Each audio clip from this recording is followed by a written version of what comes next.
Bonsoir à tous, bienvenue dans votre JTM en direct sur KTV. Nous sommes le vendredi 19 avril et à la une de cette édition, le réaménagement du quartier Bonovo entre dans une nouvelle phase. Le projet date de 2007, mais a été freiné par le manque de foncier. Cet après-midi, la municipalité a organisé une réunion en présence des habitants du quartier. Venus nombreux après une présentation du projet, ils ont pu participer à la réflexion autour des travaux à venir. La mairie a pris note des remarques pour répondre aux attentes fortes de la population. Compte rendu, signé Marion Tellier. La rénovation du quartier de Bonovo est aujourd'hui au cœur des préoccupations de ses habitants.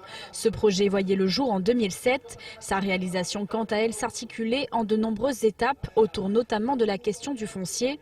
Ce quartier construit en îlot sans stratégie ni plan d'urbanisation impose à ses habitants enclavement et insalubrité. Aujourd'hui, sa rénovation se concrétise. Il est prévu d'aménager des routes. Parce qu'il y a des zones qui sont très difficiles d'accès, donc on va aménager des routes. La préférence est à mettre des routes en béton. Et ensuite, il y aura des chemins, il y a des zones vraiment difficiles d'accès. Donc ces chemins-là vont aussi avoir des réseaux qui vont aller jusqu'à chaque parcelle, parce qu'il y a une parcellisation, il y a plus de 111 parcelles de proposer. Donc les habitants, ils auront l'occasion de bénéficier de chaque parcelle. Ces habitants se réunissent aujourd'hui au sein de l'établissement scolaire de Bonovo, avec à l'esprit une attente unanime, le lancement des travaux. Ça faisait longtemps qu'on leur chantait les travaux. Là, nous arrivons avec une proposition concrète, parce qu'il fallait d'abord régler la question de la maîtrise foncière. Ensuite, après, négocier avec chaque habitant, chaque maison, là où passera la route, là où passeront les réseaux, là où passeront les caniveaux, les escaliers, l'évacuation des eaux pluviales. Ça n'a pas été facile, mais finalement, ils ont joué le jeu et ils considèrent que ça faisait 32 ans qu'ils attendaient et que maintenant, il faut y aller. Ils nous demandent juste quand est-ce qu'on commence. Des solutions restent cependant à trouver concernant le problème de zones d'aléa fort et d'exiguïté au sein du quartier. Ce dernier proposera également une plus large offre de logements, avec notamment la création de 15 logements sociaux. Et ce matin, nous recevions sur notre plateau Mansour Kamardine. Le député est revenu sur la visite officielle du ministre de l'Intérieur et de celle à venir de la ministre des Outre-mer prévue dimanche. Selon le président de la Fédération Les Républicains à Mayotte, aucune annonce de taille ne sera faite avant la venue du président de la République en juin prochain. Pierre Mansour Kamardine considère que les Mahorais devront se contenter du plan pour l'avenir de Mayotte jusqu'à la fin du quinquennat. Écoutons sa réaction lors de la matinale de Kwesi. Christophe Castaner est venu préparer le terrain d'Emmanuel Macron. Emmanuel Macron a annoncé qu'il irait à Mayotte au mois de juin. Donc vous voyez une succession de ministres, il y a une succession même des directeurs. On a eu les directeurs de la lutte contre la pauvreté, on a eu Christophe Castaner. À la fin, ce week-end, nous allons voir Annick Girardin, ainsi de suite. Probablement il y a un autre derrière, pourquoi pas. Donc ils vont se succéder, chacun à son tour, pour voir un petit peu de façon à pouvoir conserver leur poste. Donc voilà, ils sont là, mais il n'y aura pas de... En tout cas, pas avec eux. Et à ce stade d'aujourd'hui, dans le timing, des annonces fracassantes. Sans compter que d'ailleurs, aussi bien Mme Girardin que le président de la République lui-même, ils ont annoncé l'une et l'autre que pour le quinquennat, Mayotte ne doit s'attendre à rien de plus, si ce n'est ce qu'on a dans Mayotte, l'avenir de Mayotte. Tout autre sujet maintenant, la journée rotarienne des métiers se tenait aujourd'hui au collège de Kwalé. Organisé par les associations du Rotary Club de Mamoudzou, ce forum permet aux jeunes de 4e et 3e de découvrir les entreprises de l'île. L'occasion pour eux d'échanger avec les employés et patrons des boîtes privées et publiques mahoraises. Une manière également de découvrir de nouveaux métiers ou d'en apprendre plus sur la formation vers laquelle ils souhaitent se tourner. Un reportage signé Paul Arthur Avit. Aujourd'hui se tenait le 4e forum des métiers au collège de Kwalé.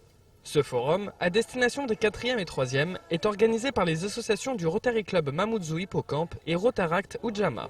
Nous avons initié ce forum des métiers depuis 4 ans avec le collège de Kwalé. Pourquoi? Parce que l'ancien principal du collège est aussi rotarien. Donc, ce qui a donc favorisé ce forum. Un forum qui s'inscrit dans le temps. En effet, le Rotary met un point d'honneur à servir la cause de l'éducation. Le Rotary Club a donc 5 ou 6 axes, et l'un des axes majeurs, c'est l'éducation. Donc, qui dit éducation, dit développement d'une nation, etc. C'est pour cela que, depuis 4 ans, on travaille avec le collège de Kwale pour montrer aux élèves, surtout de la classe de 4e, à partir de la classe de 4e, qu'il y a des métiers. On ne leur demande pas de choisir un métier, mais on leur montre une panoplie de métiers qu'ils seraient susceptibles donc de choisir plus tard. Une panoplie de métiers représentée par une grande partie des entreprises présentes à Mayotte, privées comme publiques. À l'image de M2A, entreprise locale spécialisée dans l'électricité basse tension. D'abord, ce sont mes amis de l'association Rotary qui m'ont demandé de venir. Ensuite, je pense qu'il faut aider les élèves, les gamins de 4e, 3e à essayer de commencer à trouver une voie dès à présent, ça leur ouvre l'esprit de rencontrer des entreprises locales. Une ouverture d'esprit qui permet aux élèves de découvrir de nouveaux métiers ou d'en apprendre plus sur le métier qu'ils souhaitent faire. Un forum bien accueilli par les élèves. C'est une bonne idée parce que ça incite les élèves, comme par exemple n'ont pas d'idée pour l'avenir, avec le forum de métier, ils trouvent quelque chose qui leur plaît. Et du coup, ils se disent, moi ça me plaît, du coup je vais faire ça moi. Les 4e du collège de Kwale ont eu l'occasion de visiter le forum ce matin. Cet après-midi, c'était au tour des 3e, de quoi les aider à voir plus clair dans leur avenir professionnel. La grève au laboratoire de Mayotte se poursuit depuis le 8 avril dernier. Les salariés sont mobilisés pour obtenir de meilleures conditions de travail. Si aucun accord n'est signé, les négociations vont bon train et un protocole de sortie de conflit est à l'étude. En effet, les grévistes ont obtenu la formalisation du 13e mois, mais aussi et surtout l'application de la Convention nationale extra-hospitalière. Concernant la revalorisation des salaires de 30%, les grévistes ont fait des concessions et réclament désormais une prime d'activité. Écoutons Ben Ousmane Abdallah, délégué du personnel au laboratoire de Mayotte. Il y a déjà le plan de revalorisation salariale. On avait demandé 30%. On a revu cette augmentation de 30%. On l'a revu et aujourd'hui, on a presque abandonné cette hypothèse d'augmentation. Donc on a dit, on abandonne ça. En contrepartie, il faudrait que la direction fasse un effort par rapport à la prime d'activité. Aujourd'hui, que nous on avait proposé 0,90 et aujourd'hui on a donné la dernière proposition qu'on a fait à la direction. Elle date d'hier. Hier à midi 45, j'ai envoyé un mail à la direction pour nous donner notre proposition de 0,55 centimes par dossier parce que ça se calcule au prorata des dossiers annuels. C'est une prime annuelle mais ce n'est pas une prime mensuelle. Donc il faudrait souligner qui va correspondre à peu près à 900 € chaque salarié annuellement. La visite de la ministre des Outre-mer Annick Girardin, des arnaques aux invités d'imposition ou encore des manifestations contre la fermeture de l'école Je veux savoir. Voilà ce qu'il faut retenir du reste de l'actualité locale. Place aux brèves de ce vendredi 19 avril.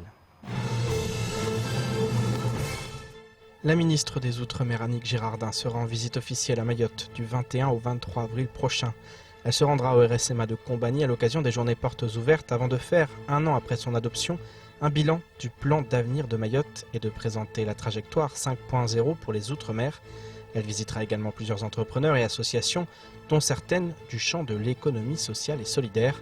Selon la préfecture, cette visite sera aussi l'occasion pour elle de confirmer l'engagement de l'État sur les champs de l'accompagnement social, l'apprentissage et la formation avec la signature d'un protocole sur la création d'un fonds social, du pacte ultramarin d'investissement dans les compétences et des premiers emplois francs de Mayotte. Le haut-commissaire aux compétences et à l'inclusion par l'emploi, Jean-Marie Marx, accompagnera la ministre durant tout son séjour. Annick Girardin s'entretiendra par ailleurs avec les élus du territoire et échangera également avec les associations et la population de l'île. La direction régionale des finances publiques de Mayotte appelle à la vigilance. Elle constate actuellement la circulation de faux avis d'imposition. Ces derniers mentionnent des éléments falsifiés en matière d'identité, d'adresse et ou de revenus. La DRFIP, qui assure effectuer les contrôles nécessaires au quotidien, rappelle l'existence d'un site impôt.gouv.fr, Vérif Avis. Il est en accès libre et gratuit, très facile à utiliser. Il permet de vérifier immédiatement l'existence ou la véracité de l'avis d'imposition produit. La direction régionale engage fortement les administrations et autres entités demandant la production d'un avis d'imposition à consulter ce site. La DRFIP de Mayotte rappelle que l'avis d'imposition n'est pas un justificatif de domicile.